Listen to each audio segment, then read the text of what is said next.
Thank you so much for joining us, Kayla, on this Impact Young Professional Spotlight Award. We had over 80 nominations this year especially for this cohort, and to be selected as one of the winners just is a true testament to your work ethic and the commitment that you have to not only this industry and the home buyers that you work with on a daily basis, but also your community as a whole. So congratulations again on winning the third round of our Spotlight Award.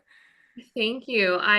It's just such an honor and surprise, and I'm so just humbled to be amongst such industry leaders. Like the individuals that were chosen truly are making an impact. They're trailblazers, and I'm just so lucky to be amongst them. It's just such an honor. Thank you. Well, it's very well deserved. So, just a little bit of my background. I am Ashley Yarvanek. I am Director of Member Relations with the MBA, and I also lead our Residential Impact Young Professionals Networking Group. I will hand it over to Jake to quickly introduce himself. Yeah. Hi, everybody. Yep, Jake Williams. I'm a mortgage sales manager with Lake Michigan Credit Union in Grand Rapids, Michigan, and I'm on the Impact Leadership team. Been about a year and a half. So again, congrats to you, Kayla. One of the joys of being on this leadership team is reading through a lot of these nominations and learning what people, in the young professional space are doing to make an impact. And always motivates me a little bit to go out and do a little more. And yours was no exception. So congratulations. Thank you. That's so kind. Thank you. Perfect, Kayla. So if you want to start, I would love to just hear a little bit more about how you got into the industry, where you're at, who you work for, just a little bit of your background. Yeah, I think I got into it like everybody, and it was by accident, right? It's like I always joke I didn't wasn't a little girl dreaming about being a mortgage lender. It's like you have these thoughts and ideas, and a lot of times it just happens just organically. But I was actually 15 years old when I heard an announcement over like the speaker at school that my local bank was hiring. And I was really upset because I wanted to work at the Dairy Queen, like a little diner, but they weren't hiring. And I'm like, oh gosh, like so I applied at my local bank. And the reason I tell you that is because that's actually how I got into mortgage. Was I just worked my way into every single role you can really think of at a bank, from virtual banking to teller to health savings account. And it essentially led to being a loan officer. And so since about 2013 or so, I've been a processor. I worked into, a hybrid role of being a loan officer.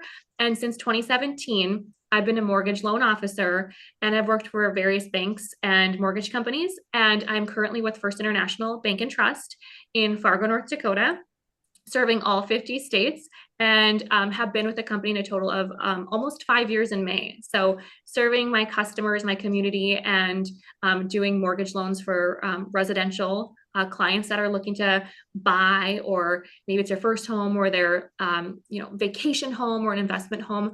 I get to be part of that journey here, and have been since, like I said, about 2017. I would love to read a little bit from your nomination form, just because there's a couple things on here that really stood out to me as I was reading through your nomination. So the first one was, even though she may not have set out to do it, she serves as a role model for other women in the industry and represents what impact hardworking, intelligent women can have in the mortgage business. And so I wanted to just touch on that a little bit, because a lot of your content is on social media. You have a large presence on both LinkedIn and TikTok and Instagram and those platforms. And if you could expand a little bit on just how you got started that way, and just the impact more or less outside of like the sales realm, but like more of like the education realm that I know that you are really passionate about on TikTok. I think that with our business, there's this thought of you have to be professional and you have to be very careful, and you have to show up, suit and tie. And I think that there's that common thought of like that's how you need to show up as a mortgage banker, mortgage officer. And I started back in about, I want to say it was like 2015, 16, somewhere in there. I was using LinkedIn. No one else was. And I was posting my closings, and I was using Facebook too. And I remember thinking, you guys, like, is this really worth it? It's taking time, and, you tag and you get the caption. It's like a second job. And I remember thinking, gosh, is it worth it? Like, am I just wasting time? And I hear like little side, comments like, oh, Kayla's going to take another picture. But it hit me. I was out with my sister at a local establishment in town, and I had somebody say to me, hey, you're the LinkedIn girl. I don't need a house right now, but I know that when I do, I'm going to come to you. And it was at that point I was like, I don't know who this person is, but I know they live in Fargo. They know what I do. They know that I can help them. I'm going to really pour into this. And so from there, I started utilizing other platforms and not just showing up as, the Kayla, the mortgage lender. It was Kayla, the human being who has 4 dogs, who has a place in Minnesota that we vacation in, Lake Home, coming and showing up as, I want to provide education.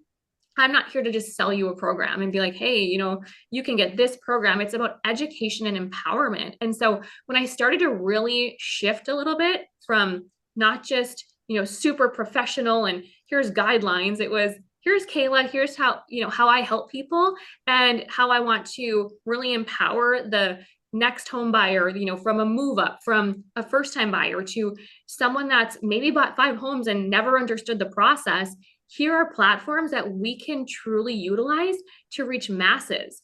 I mean, we get 500 views and we're like, well, it's not a million, but gosh, what would you do to get 500 views in your local community? So that's really the transition of how I kind of got started and have used social media. And what's happened is engagement has happened, connections have happened, podcasts have come from it. And truly, we've been able to really dial in this education, empathy, and empowerment of our buyers. And that's what's been missing in our industry. So I am just so passionate about it. And I'm very grateful for the platforms that I've been able to utilize. Absolutely. What I love about your story is it resonates with me being, I didn't start at 15, but I started at my credit union when I was in college.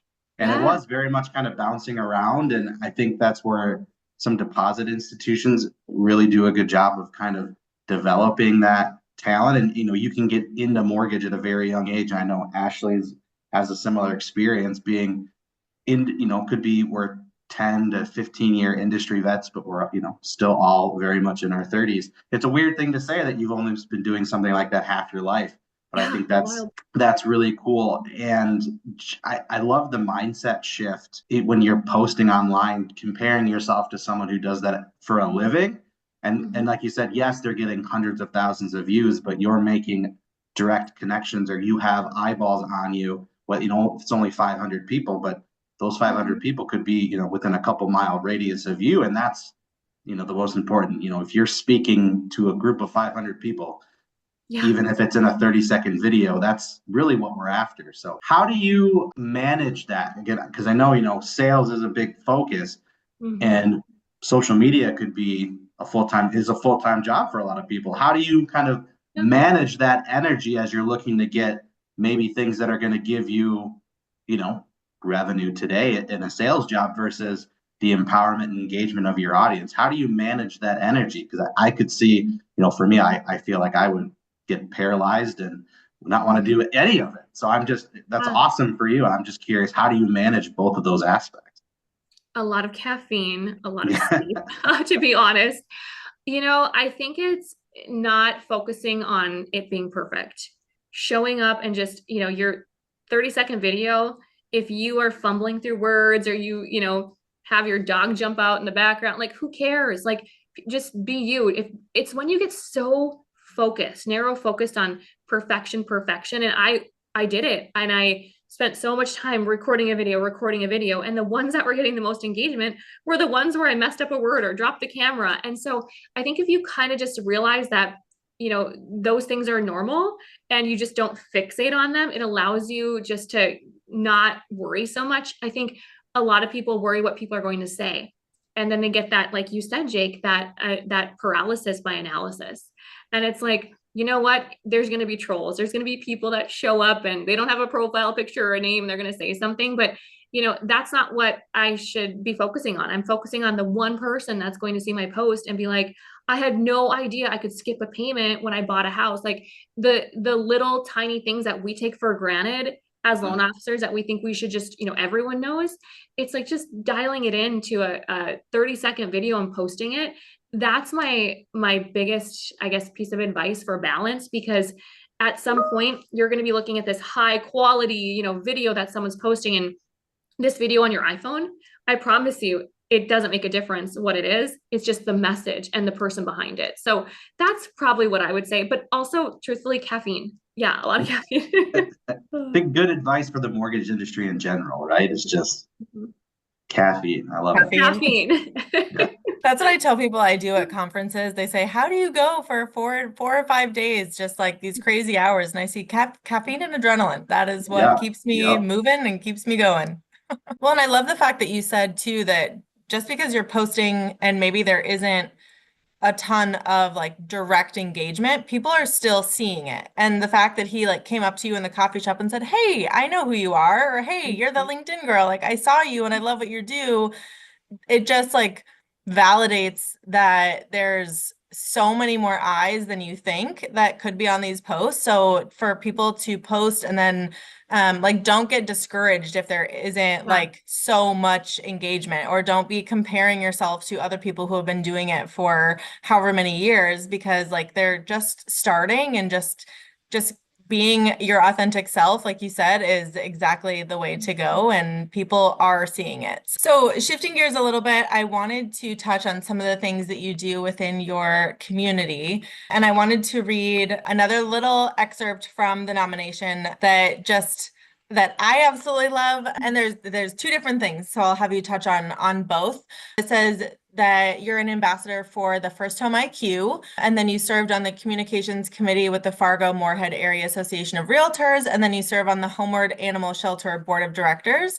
And I, one, think that's incredible that you serve and have served on so many different things that really touch your community so deeply. I love to hear more about your sweet, sweet babies that we always see pictures of, and your work with the Homeward Animal Shelter. Talk about your dogs for just a second, and then also talk about the work that you do for the Homeward Animal Shelter.